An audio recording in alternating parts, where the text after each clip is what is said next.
States news channel. This is Channel 5 News at 5.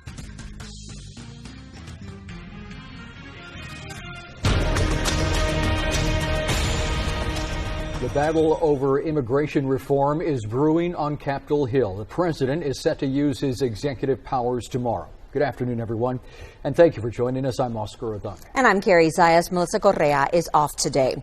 Earlier today, the president issued a statement saying that he would make his official announcement to overhaul the country's immigration policy from the White House tomorrow night. Our Leti Garza is live in our newsroom with more on that. Leti.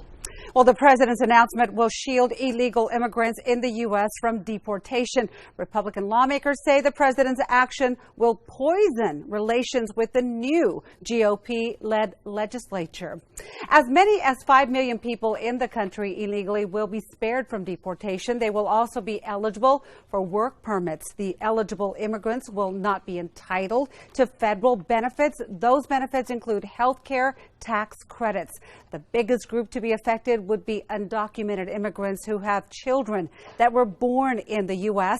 The aim is to keep their families together. In the president's announcement today, he said the White House has allowed the immigration problem to fester too long. And so what I'm going to be laying out is the things that I can do with my lawful authority as president to make the system work better, even as I continue to work with Congress and encourage them to get a bipartisan, comprehensive bill that can solve the entire problem. Republicans are fuming over the president's soon-to-be actions. Some are threatening a government shutdown. Again, the president's announcement will be tomorrow night at 7. You can count on Channel 5 News to keep you updated. Live in the newsroom, Leti Garza, Channel 5 News at 5. Well, advocate groups who are the voice for immigrants are waiting to hear what the president has to say. We're trying to prepare and find as much information as possible on what are the requirements, because we know that people are going to be calling us, coming over here first thing, or maybe tomorrow right after the announcement. Just heard from Martha Sanchez. She is with La Unión del Pueblo Entero, and she warns people who might qualify for amnesty to be cautious. He says some people may try to take advantage of people who are looking to stay in the U.S. Sanchez says people should contact an immigration attorney before giving their money to someone making promises. The Texas National Guard will wind down its mission along our border with Mexico. Outgoing Lieutenant Governor David Dewhurst made the announcement today. The Texas National Guard deployed 1,000 troops to our area in the spring to help with the mass influx of Central American immigrants who were crossing over. Dewhurst says that a mix of additional state troopers and technology will now replace the guardsmen this summer. State leaders want to spend an extra $86 million to keep an elevated presence on the border through August. Officials say the number of unaccompanied children has since slowed dramatically.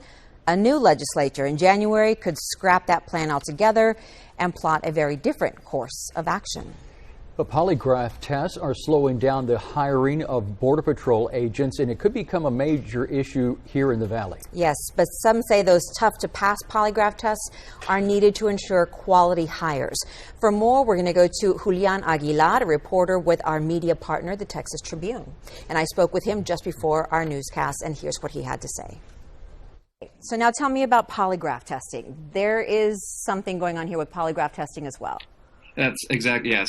So the same source at the Homeland Security Committee said that there's a failure rate of at least 50%, which, stops people in their tracks. And Congressman Cuellar from Laredo said that he's spoken to union members, and they also say he didn't go as far as to say anything about the failure rates, but he said that according to the union folks that the polygraph tests are slowing things down significantly. But they don't plan on doing away with that? No, not as far as I know. Okay, so it's interesting why have a polygraph test and a background check, because it seems to be that whatever needs to be caught would be caught through the background check. So I think that's the union didn't get back to me, but I'm just assuming that I think that's what the complaint is why I do a polygraph test if you're doing a background check as well. Okay, I think maybe are they thinking they don't want to take any chances? They want to check and double check? Sure, yes, Sure. Okay, exactly. Our Eddie Flores is looking into more from this story. Julian also told us about a security breach last summer. Hackers broke into the computers of a company performing those background checks for the Department of Homeland Security. Tonight, our Eddie Flores is going to tell us about the impacts on agents and their families. Yeah, Valley Congressman addressing that issue Carrie just mentioned. We spoke with Congressman Henry Cuellar about the hiring delays. He says CBP should be finished hiring all 2,000 new officers by the end of 2015. CBP will announce more job openings in February and April, he tells us. And the purpose for all the new hires, he adds, is to secure the ports of entry and speed up wait times at the bridges. Failed polygraph tests of applicants have slowed, again, hiring since last year's security breach of the firm used by CBP to conduct background checks, as Carrie mentioned a moment ago. Cuellar says the agency is working to be as efficient as possible. You know, every new officer is properly vetted, and that's why that background is important. You know, the CBP officers are entrusted with a very important job, and that is securing our borders and ports of entry. Officials say CBP has hired 531 officers so far. Weather-wise across the valley today, just cloudy. A few breaks of sun, but not a lot. Clouds have really dominated. Temperatures right now, here's where we stand, back into the 60s. Most places touched 70 briefly. We're not going to go down a whole lot more tonight. We should stay in the 60s across most of the area for overnight lows. Then tomorrow we warm up a little more, Friday a little more, Saturday and Sunday even more yet. A close look at that warming first Warn 5 forecast coming up in a few minutes. The Cameron County Sheriff's Office is working with the Mexican consul to send a body home. Sheriff Omar Lucio says the body was found along Highway 4, just south of the Brownsville Ship Channel. Lucio says that 2 men, illegal immigrants, were left behind by a group of smugglers. 1 died at the scene yesterday. A second was taken to the hospital.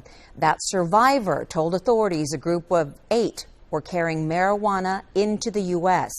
Cameron County Sheriff Lucio says the group strategically crossed at that particular spot. They choose that area because it's an isolated area. There's a lot of wooded area over there. The spot also bypasses a Border Patrol checkpoint on Highway 4. The other 6 men in this group and the marijuana have not been found. The deceased man is identified as Miguel Angel Gutierrez Carrillo. An autopsy has been ordered. The other man is now in the custody of U.S. Border Patrol. There are new developments in the case of the 43 missing students in the Mexican state of Guerrero. DNA samples were taken yesterday from relatives of the missing, and they will be compared to samples from bodies found in mass graves 2 weeks ago. The students disappeared September 26. The former mayor of Iguala, Jose Luis Abarca, and his wife, along with 36 Mexican police officers and also members of a drug gang, have been detained.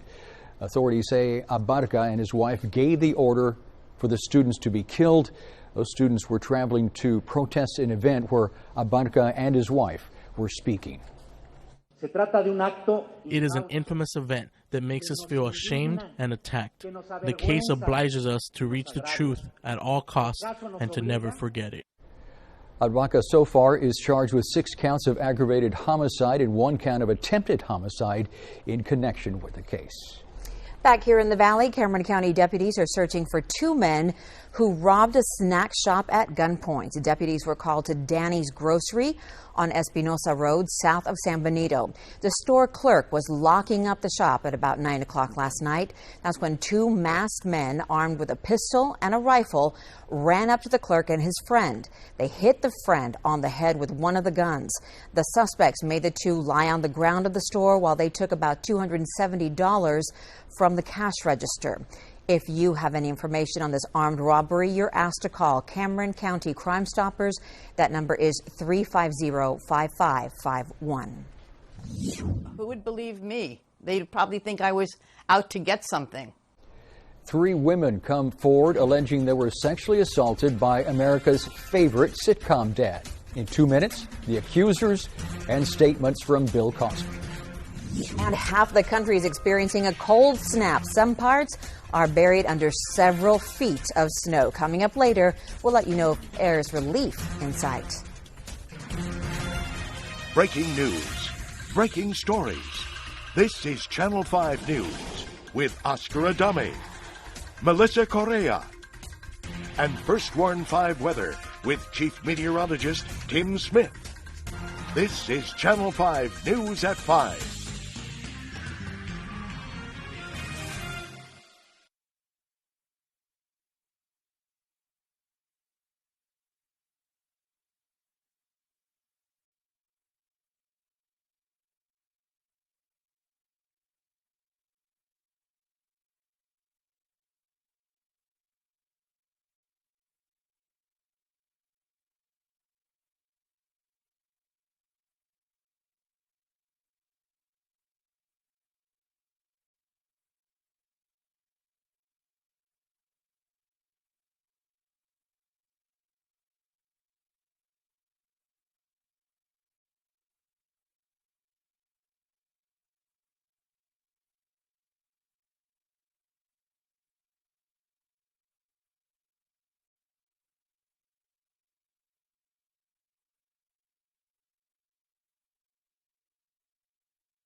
Or lax gift card with minimum purchase.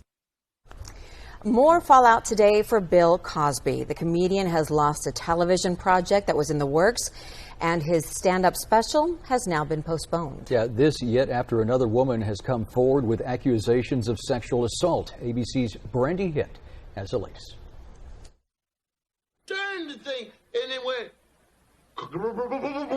Bill Cosby won't be returning to NBC television. The network announced it's pulling the plug on a project with the comedian, just 24 hours after another woman has come forward, accusing Cosby of rape. I had been sexually assaulted by this man. In an interview with Entertainment Tonight, 80s supermodel Janice Dickinson claims Cosby drugged and raped her more than 40 years ago. He had given me wine and a pill, and the next morning I woke up and I wasn't wearing my pajamas. Today, Cosby's lawyer called Dickinson's claim an outrageous lie. The model is the latest to join a firestorm of sexual assault allegations against the comedian dating back to the 1960s. I had one glass of wine, and the next thing I knew, I was coming to. The next thing I remember is waking up in bed naked next to Cosby. Now, Netflix is also postponing the launch of a Cosby comedy special that was set to premiere next week. A stand-up performance focused on marriage, relationships, and children. Despite the accusations, Bill Cosby has always maintained his innocence and has never been criminally charged. Brandy at ABC News, Los Angeles. Clouds sticking around the valley today, but temperatures warming up a bit. Hit 70 in most places. Tomorrow, a little warmer yet. Your first 25 forecast for Santa Elena, La Blanca, Laguna Vista, and the rest of the valley as well.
And now, First Warn 5 weather with Chief Meteorologist Tim Smith.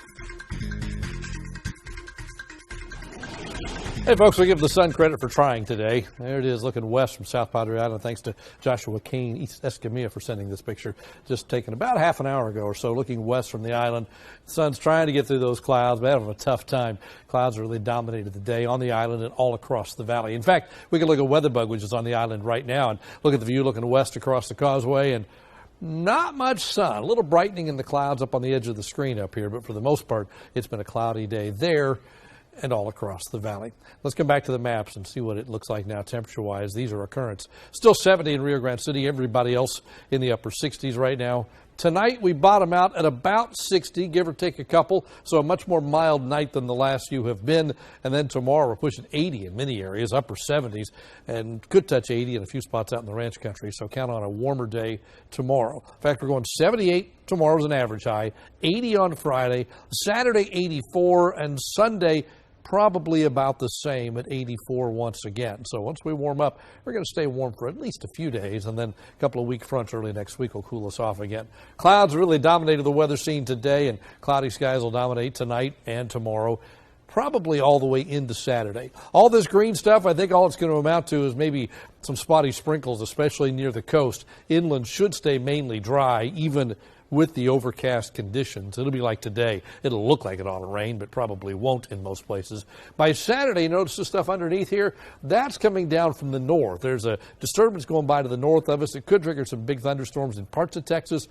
Question is, will we be able to sneak anything down here? At this point, we're putting the chances of that at about 20%, but that number stands to change as we see whether the thing's going to concentrate its moisture a little farther north or maybe send off a renegade thunderstorm down to the south. So we'll watch that number closely over the next day or two to see if it goes up or down. In the meantime, Texas, pretty quiet today. Not much going on in the Lone Star State. We put the upper level winds, the blue lines, that's up high in the sky, and the flows mainly westerly into the valley. You can see it coming from the Pacific Ocean all the way across Mexico, right in on top of us. And that just doesn't change. So that brings a lot of Pacific moisture in here aloft, and at the ground we've got a southeasterly wind, so a lot of moisture there as well. So we just have a lot of clouds. By Saturday, though, here comes this upper air disturbance. See the big dip in the lines? And when you're on the east side of one of those things, you're going to get rain, and you could see some big bad thunderstorms, again, especially to the north of the valley. Some of it could get awfully close. So we're going to watch and see if late Saturday into Sunday, maybe something could pop up here. Around the rest of the state, temperatures are more mild today, mostly in the 60s with a little cooler readings in the Panhandle. So 60 tonight, mostly cloudy, mild, a sprinkle or two near the coast. Then tomorrow, back up to 78, mainly cloudy, just a little bit warmer. 78, 80, 84. There's that spotty thunderstorm on Saturday. Chances stand at 20% right now. And then next week, it looks like some drier air comes in, cools it off a bit, but still looks relatively comfortable at this point. Confidence in these specific numbers, marginal right now, but we'll have a better idea as we get closer to it. That's your updated First Warn 5 forecast. Weather here looking pretty nice. Yeah, compared to this, that's for sure. Yeah. Up in the northeast, some communities there along the Great Lakes, they are buried in snow, and the forecasters say it is just going to get worse. Upstate western New York, they're measuring snow. Yeah. Look at that stuff. Not in inches, but in feet. It was coming down so fast, folks there say it wasn't even worth shoveling. There were nightmarish conditions on the roads with drivers on New York roads stranded for hours. Some were stranded throughout the night, and the forecast for the upcoming days, not so good. The National Weather Service is predicting another 2 to 3 feet of snow in those areas. That will get them to 90, 100 inches of snow. That's a year's worth of snow in 4 days. 50% of the country is covered in snow right now, and at least one spot in every state has hit below freezing temperatures. At least 5 deaths in New York blamed on the snow, including 3 from heart attacks while they were shoveling the snow. A second man in this latest ISIS video is identified after the break who the executioners are and where they are from. And a man charged in a fatal subway shoving incident has ties to the Lone Star State. What Texas authorities caught him doing is next on Channel 5 News at 5.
Hyundai. Dale gas. Worshippers in Jerusalem returning to the synagogue that was the scene of an attack yesterday. Leaders of all faiths gathered at the site of the attack to pray for peace. Israeli police say 2 Palestinian cousins stormed the synagogue during morning prayers armed with cleavers and a gun. Both were killed by police. 3 Americans, all rabbis, were among the 5 people killed. Many families have been affected by the massacre that happened here yesterday morning. We have to try and help the families that were so terribly affected by the events of yesterday. Overnight, Palestinians and Israelis clashed in East Jerusalem. Some Palestinians celebrated the synagogue attacks. Israeli officials say the attackers were not members of any terror group, but instead acted alone. And French officials have identified a second citizen in connection with the beheadings in a recently released ISIS video. His name is Michael dos Santos. He was well known to French anti-terror authorities before ISIS released this video. Now, earlier this week, French authorities identified Maxime Houchard as the other suspect in the video. It shows the beheadings of men whom ISIS militants claim were Syrian government pilots, along with the aftermath of the beheading of American aid worker Peter Kasich. A man suspected of pushing another man to his death at a subway stop in New York has Texas ties. Police have arrested and charged Kevin Darden with murder. They say that he pushed Huy Kun Kwok to his death in front of a New York subway train. Officers found Kwok dead on the tracks Sunday. According to relatives living in Texas and Darden's rap sheet, he was arrested 3 years ago after he was caught pouring gasoline inside his brother's house. He was never indicted on that charge. Darden's nephew says they haven't seen him since then. We really don't communicate with him. We haven't really since that day. We tried to help him, but you know, Kevin is Kevin. He's gonna do what he wants to do when he wants to do it. Police say Darden was also wanted in connection for another subway incident that happened earlier this month. A 51-year-old man was shoved. That incident resulted in hand and back injuries. We'll be right back.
Warmer temperatures on the way the rest of the week. We'll go up through the upper 70s into the 80s by the weekend. Clouds, though, not going away anytime soon. Maybe late Saturday we see some sunshine. We should see a little bit on Sunday as well. And the next week looks pretty good. We do cool things off a bit, courtesy of a couple of weak fronts, but still, it looks pretty comfortable all the way into the week. An update to that forecast is coming up at 6 o'clock. This looks really nice, too. Yeah, you know, it's pretty good, too, that I had a chance to visit with the good folks at students, staff, Salazar Elementary in Donda today. Oh. It was our career day. Yes. So they invited me to go out and talk about TV news and things like that. And all the fun we have in the newsroom? Yeah, absolutely. Didn't quite tell them all our secrets. But, no. But no, it was good. The kids had lots of questions, and it was good to be there. Thank you. They're always great to go to. Thanks so much for being with us today on Channel 5 News at 5. Have yourself a great evening. Bye-bye.